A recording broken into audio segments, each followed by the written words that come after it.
Hello दोस्तों, आज एक हम नया चैप्टर पढ़ेंगे जिसका नाम है मॉलिक्यूलर जेनेटिक्स। मॉलिक्यूलर जेनेटिक्स में हमें पढ़ना है डीएनए।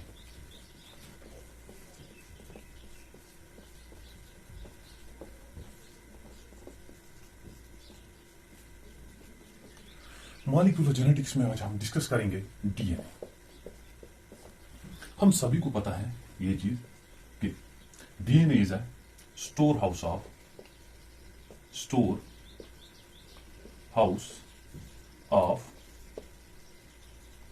genetic information।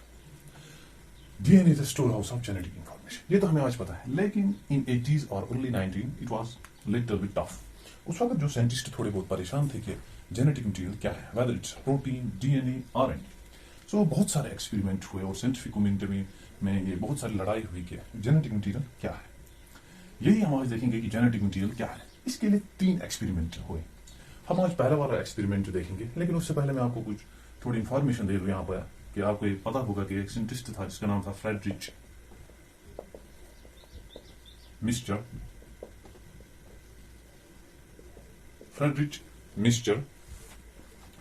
1869 में सबस्टेंस डिस्कवर किया था फ्रॉम पस sales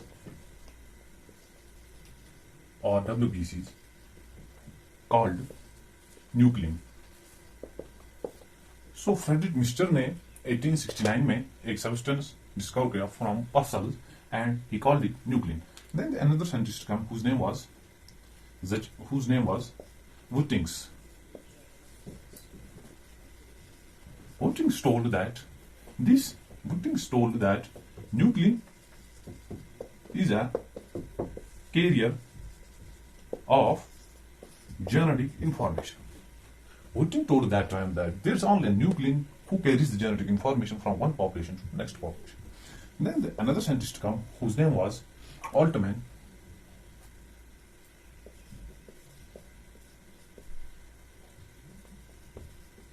Altman discovered acidic in 1899 perhaps.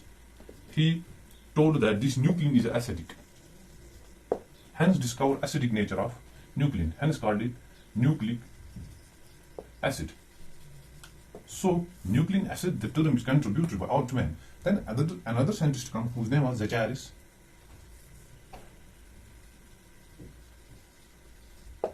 Zacharis ने क्या कहा था? Zacharis gave the term DNA. ये सभी क्वेश्चन इंपॉर्टेंट है, आपको पूछे जा सकते हैं। चलो हम जल्दी जल्दी से अपना एक्सपेरिमेंट शुरू करते हैं। You know, there was a scientist whose name was Frederick Griffet. The first scientist who discovered the nuclein, his name was Frederick Mister. And the scientist who gave the experiment of first DNA, his name was Frederick Griffet. So it was Frederick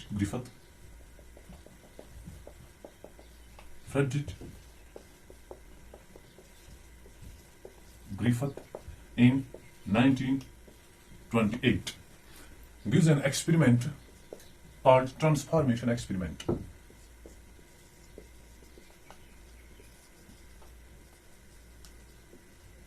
transformation experiment, ये क्वेश्चन आपको frequently पूछा जा सकता है। Who makes the या who give the transformation experiment? It was the Frederick Griffith, not Frederick mister. Frederick Griffith ने transformation experiment किया एंड ट्रांसफॉर्मेशन एक्सपेरिमेंट में इसने कुछ चीजें उठा ली थी जिसमें पहली थी बैक्टीरियम, स्ट्रिप्टोकोकस, निमोनिया और diplococcus pneumonia. Streptococcus pneumonia or Diplococcus pneumonia. And the second thing which he introduced into his experiment was mice. चलो मैं आपको इन दोनों के बारे में थोड़ा सा बता देता हूँ। ये तो हमें पता है माइस भी था, ट्रांसफॉर्मेशन। पहले हम आपको थोड़ा सा बता देते हैं ट्रांसफॉर्मेशन क्या है। आपने तो बैक्टीरिया के बारे में सुना होगा। Bacteria have different kind of reproduction modes, like they have sexual, asexual. ऐसे ही जो सेक्सुअल रिप्रोडक्शन है, sexual in prokaryotes, sexual reproduction in prokaryotes is not real as present in us. Like we have two separate reproductive organs, like we have vagina in females and in males there's a penis. Like that. इसी तरह sexual reproduction जो यहाँ होती है bacteria में, they don't have actually the real sex organ. So उनमें जो reproduction sexual है वो इन 3 मूड्स में होती है। First is transformation, second is transduction and third one is conjugation. Transformation हमें यहाँ इस्तेमाल है। सिंपली आप इतना याद रखना, जब भी एक बैक्टीरिया नेकेड, आपको तो पता ही है बैक्टीरिया का डीएनए नेकेड होता है, विदाउट हिस्टोन होता है, सर्कुलर होता है। जब भी कोई एक bacteria naked DNA of one bacteria, ये बैक्टीरिया है, दूसरे बैक्टीरिया में चली जाए, इसे हम कहते हैं ट्रांसफॉर्मेशन। ट्रांसफॉर्मेशन सिंपली हम कहेंगे taking up of naked DNA from surrounding of one bacterium is called transformation. Transformation क्या होता है? जब एक बैक्टीरिया नेकेड डीएनए दूसरे बैक्टीरिया का अपने अंदर इंसर्ट कर लेता है, उसे कहते हैं ट्रांसफॉर्मेशन। ट्रांसडक्शन, इस पर एक एक्सपेरिमेंट बताना है, जो थर्ड वाला एक्सपेरिमेंट है ये वहां पे देखेंगे। कंजुगेशन क्या होता है? जैसे हमें बैक्टीरिया में देखी होंगी, उनमें आउटर ग्रोथ होती है, लेकिन पाइल्स होती है, लाइक फिम्ब्रिया होती है। फिम्ब्रिया जो हेल्प करती है, help in attachment in rocks, and जो ये पाइलिन होती है, पाइलिन के जरिए से जब ट्रांसफॉर्मेशन या एक्सचेंज ऑफ जेनेटिक मटीरियल को हो, उसे हम कहते हैं conjugation. This little about the transformation. And अब हम थोड़ा देख लेते हैं इसके बारे में, इस बैक्टीरिया के बारे में। This Streptococcus pneumonia is a bacterium जो कि लिटिल बिट ऐसा शेप होता है, chain like structure, chain structure. एक बात इसके बारे में। दूसरे बारे में, this bacteria cause pneumonia in humans या अदर ऑर्गेनिज्म हम कह सकते हैं, hence called Streptococcus pneumonia. And the third property of this bacterium is, bacteria तो आपने देखे होंगे, बैक्टीरिया डिफरेंट काइंड्स होते हैं, सर्कुलर होते हैं, बैसिलस होते हैं, विब्रो होते हैं, या रॉड शेप जो होते हैं, एटस्ट्रा या कामा शेप। ये इससे बिलोंग करता है स्फेरिकल। जैसे स्फेरिकल में आपने देखा होगा मोनोकोक्स, डिप्लोकोक्स, इसी तरह ये इसमें आता है Streptococcus. This the feature of this Streptococcus bacteria. इस बैक्टीरिया के मुताबिक और एक, माइस तो हमें पता ही है, माइस जो होते हैं चूहा। इस स्ट्रेप्टोकोकस के बारे में और एक बात मैं यहाँ ऐड करना चाहता हूँ। इस Streptococcus found in 2 strains actually. Streptococcus bacterium जो है,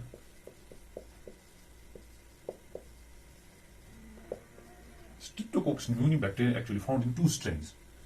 2 strains. The first one is R strain. S strain हम लिखेंगे पहले, S strain, and another is R strain. The S strain stands for smooth or shiny. It forms smooth or shiny colonies. It forms smooth or shiny colony. किसकी वजह से smooth और shiny colonies बनाती हैं? Example, this is bacterium. इस bacterium के outside में एक ऐसी लेयर होती है जो कि प्रोटीनियस लेयर होती है, जिसे हम कहते हैं म्यूस्लीजीनियस शीट। म्यूस्लीजीनियस शीट, और हम इसे क्या कहते हैं? हम इसे कहते हैं capsule. This outer layer of this strain of Streptococcus pneumonia is called capsule or mucilagine. It's made up of protein. ये प्रोटीन की बनी हुई होती है। ये तो Streptococcus. That's why it forms smooth or shiny colonies. So इसकी वजह से क्या होता है? Whenever this strain of bacterium enters into the body of human or other organism, it causes pneumonia. Why? Because it has the protein layer. जो हमारा immune system होता है, जब वो इसके खिलाफ अटैक करता है, ये बैक्टीरिया उस वक्त बच जाता है। Why? It survives because of this mucilaginous sheet. हमारा इम्यून सिस्टम इस पे पूरी तरह अटैक नहीं कर सकता है। लेकिन if we see this R strain, this is without mucilaginous sheet or capsule, without capsule, hence it forms rock colonies. R stands for rock. It forms rock colonies. It forms rock colonies. This strain forms rock colonies. So जब भी ये strain living organism में enter होगी, it does not cause any disease, diseaseless हम कह सकते हैं, but this strain is virulent. Why it's virulent? मैंने आपको पहले बताया, कैप्सूल इसे जो इम्यून सिस्टम के जो हम एंटीबॉडीज सिक्रीट करते हैं उनसे इसे बचाता है। ये protein layer capsule, that's why it's called virulent. It cause virus, it cause disease. जो ये होता है, this avirulent, this is a virulent. A virulent means without virus, without causing any disease. This is little information about the streptococcus pneumonia. Now let's see. Now हम अब देखते हैं, experiment की तरफ चलते हैं, देखते हैं ग्रिफेट ने उस टाइम क्या किया था। ग्रिफेट ने एक काम किया था। ग्रिफेट ने फर्स्ट पहले एक स्ट्रेन, R strain उठाई, experiment first. He took R strain and injected this strain into mice. Griffith ने क्या किया, सिंपली आर स्ट्रेन उठाई जो कि विदाउट causing any disease थी, रॉक कॉलोनीज बनाती थी, and inject this strain into the mice. The result was mice survive.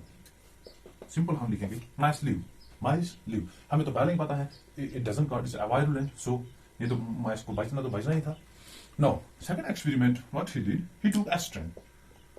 Experiment second, he took strain. So, see what happened here. When he injected this estrone into the mice die. Remember all these results and experiments one by one. First estrone, mice live, and second estrone, mice die. Why mice die? Because it was virulent. So, he did third experiment. Experiment third. Try to understand. Experiment third में इसने क्या किया, ही took heat killed एस्ट्रेन. Example मैं आपको बताता हूं. इसने heat strain उठाई, इस हीट किल्ड एस्ट्रेन उठाई और उसको हीट किया, उसको हीट दे दी. हीट जब दी तो उसका सस्पेंशन जब बन गया तो इसने वो हीट किल्ड स्ट्रेन, हम जिसे कहते हैं heat killed strain. This heat killed strain when he injected into the mice also survive. हम कह सकते हैं लिव. हीट किल्ड स्ट्रेन जो थी माइस में इंजेक्ट की एंड हेंस माइस लिव. ये उस वक्त उसने देखा माइस के ऊपर कोई भी इफेक्ट नहीं हुआ, माइस जिंदा रह गया. अब क्या हुआ था क्या ना हुआ था वो हमें पता नहीं, लेकिन माइस तो बच गया. फिर ग्रिफिथ ने एक्सपेरिमेंट फोर किया. एक्सपेरिमेंट फोर्थ में इसने ग्रिफिथ ने क्या किया, ही टुक दिस हीट, मैं इस पेन से अब लिखता हूं ब्लू पेन से, heat killed strain and he took R strain or simply plus he added R strain.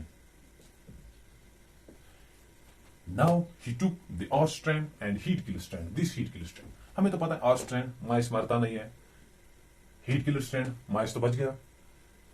Then he injected again this into the mice, but the result was fascinating. The result was wonder. So what happened with mice? Mice die. Griffith परेशान हो गया थोड़ा, ये तो heat और kill strain थी, इसने तो माइस पे कोई इफेक्ट नहीं किया था.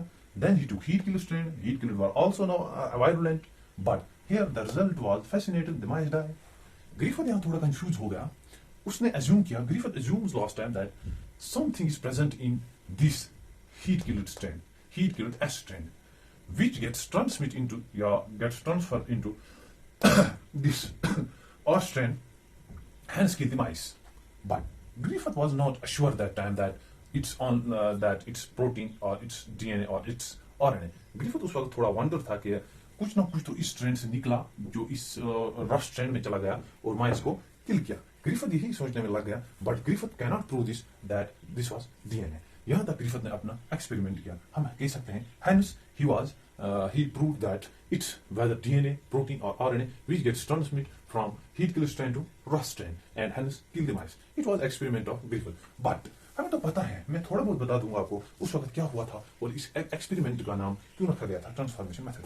चलो मैं आपको यहाँ देता हूँ, यहाँ लिटिल स्पेस है. देखो उस वक्त दरअसल ग्रिफिथ में किया गया था जब ये हीट किल स्ट्रेन थी. हीट किल स्ट्रेन से क्या हुआ था, दरअसल जो ये हीट किल्ड स्ट्रेन थी एस्ट्रेन, हमको तो पता है when we make the denaturation of DNA, denaturation जब हम डीएनए को हीट करते हैं, हीट करने के साथ क्या हो जाता है, डीएनए अनवाइंड हो जाता है. डीएनए अगर डबल स्ट्रैंड होता है, सिंगल स्ट्रैंड हो जाता है, अलग अलग हो जाता है, छोटे छोटे टुकड़ों में तब्दील हो जाता है. बट डीएनए की जो इन्फॉर्मेशन है या और कुछ है उस पर कोई भी इफेक्ट ऐसे नहीं पड़ता है. सो बट हमें तो ये भी पता है whenever we heat the proteins, protein doesn't work on heat. Protein doesn't work on heat. Protein get degraded on heat. ये तो हमें मालूम ही होगा. क्या हुआ था दरअसल उस वक्त, अब इसने क्या किया, हीट किल स्ट्रेन को जब हीट किया तो डीएनए की जो स्ट्रैंड्स थी वो तो अनवाइंड होंगी, टुकड़ों में तब्दील हो गई होंगी. हमें तो पता है डिनेचुरेशन में first structure of DNA remain same but the secondary tertiary structure of DNA gets destructed. हमको पता है. लेकिन यहां जब इसने डीएनए को हीट की थी, इस एस स्ट्रैंड को, वायरुलेंट स्ट्रैंड को, तो इसका जो प्रोटीन लेयर था प्रोटीन लेयर डाई हो गई थी, डिग्रेड हो गई थी due to heat, but DNA तो अभी प्रेम स्ट्रक्चर में ही है। सो इस सस्पेंशन को इसने उठाया और इंजेक्ट कर दिया किस सस्पेंशन में, जो कि रस ये वाला था, ऑस्ट्रेन। ऑस्ट्रेन में क्या हुआ था, ये ऑस्ट्रेन का सस्पेंशन जब इस सस्पेंशन के साथ मिला, सो इस सस्पेंशन का क्या हुआ था, जीन इसमें गया, और जो डीएनए में तो जीन ऐसे ही मौजूद थे, हमें तो पता है डीएनए में जीन होते हैं, डीएनए में जीन्स होते हैं, gene located on chromosomes which show its effect on next generation. So इस डीएनए के जीन जो थे इस आर स्ट्रैंड के साथ मिल गए, सो ये एक्सप्रेस हो गए और इन्होंने फिर से एक एस स्ट्रैंड बना दी, नई एस स्ट्रैंड बना दी जो कि वायरुलेंट थी, हेंस द माइस डाई। ये दरअसल उस वक्त हुआ था, लेकिन ग्रिफिथ को इसके बारे में थोड़ी इंफॉर्मेशन नहीं थी, इसी वक्त ये प्रूव नहीं कर सकता था। इसी चीज को हम कहते हैं, इसके हीट स्ट्रेन का जो नेकेड डीएनए था एंटर हो जाना इस और स्ट्रेन में, इसको हम कहते हैं transformation. This is actually the transformation, and यही सब कुछ ग्रिफिथ ने किया था। लेकिन हमें ये चीज याद रखनी है, ग्रिफिथ ये प्रूव नहीं कर पाया था जेनेटिक मटीरियल क्या है। Thank you.